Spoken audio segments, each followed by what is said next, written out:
Anne-Marie here at CP Counseling Services, and thank you for joining me for a brief discussion about that harsh inner critic.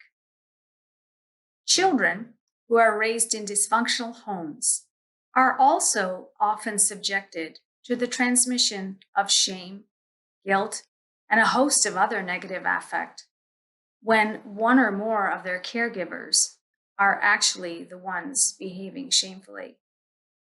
Traditionally, more attention and study has been given to the results of children who have been physically abandoned, abused, or neglected.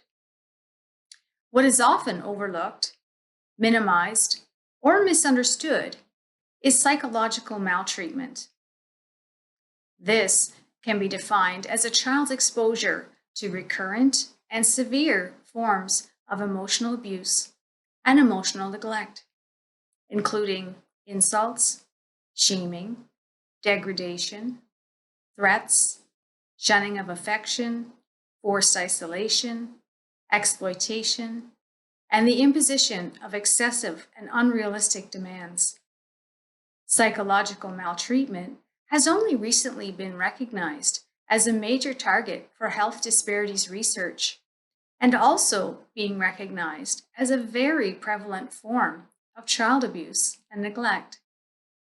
Children often take on the shame that belongs to the adult who left or hurt them physically or psychologically by assuming that it's because they themselves are the bad one. It's the cruelest irony that survivors of abuse take on blame, guilt, and shame for what has happened to them. The result is that we have a lot of adults engulfed in this misguided shame, guilt, feelings of inadequacy, and worthlessness, which wreaks havoc on lives, health, and relationships. If you yourself have lived with these types of adverse experiences, how do you typically react to yourself? What does your harsh inner critic have to say? Does this critic judge or criticize you on your appearance, your job, your relationships, your parenting, other choices you make, and so on? What happens when you notice that you've made an error or have some imperfection? Do you insult yourself or otherwise beat yourself up with thoughts and words? If you are highly self-critical, how does this make you feel? Do you feel motivated and optimistic? Or does the critic make you feel unworthy, inadequate, and perhaps even worthless? Can you imagine living a life in which you accept yourself just as you are, accepting all of your strengths and all of your limitations? Accepting yourself for the perfectly imperfect human being that you are, that we all are. Therapy can help you to loosen the grip that your inner critic has over you. Long-standing stories, narratives, and judgments you may have of yourself need not be dominating your life. Learning to respond with flexibility to self-judgment can lead you to self-compassion and to a realistic appraisal of your strengths and limitations, and a commitment to self-awareness and growth to connect you to what's truly important to you.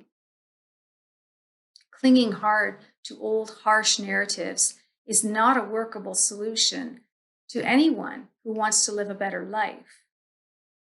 You can discover alternatives which are workable for you, actually helpful for you to live a more valued life. The more we respond to ourselves with flexibility, the more we reduce our own suffering. Unhooking ourselves from toxicities, we can instead respond to our pain with nurture and kindness. We can learn to make room for our thoughts and feelings as they come and as they go, without getting swept away by them. When that inner critic gets tough, we can learn to stay grounded within present moment awareness and come to understand that yes, there is pain here, but there is also a world around us and all that comes within that world. Our perspective will widen.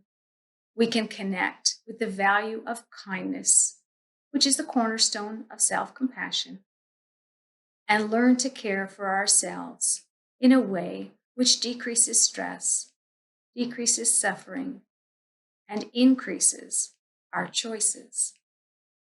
See you next time.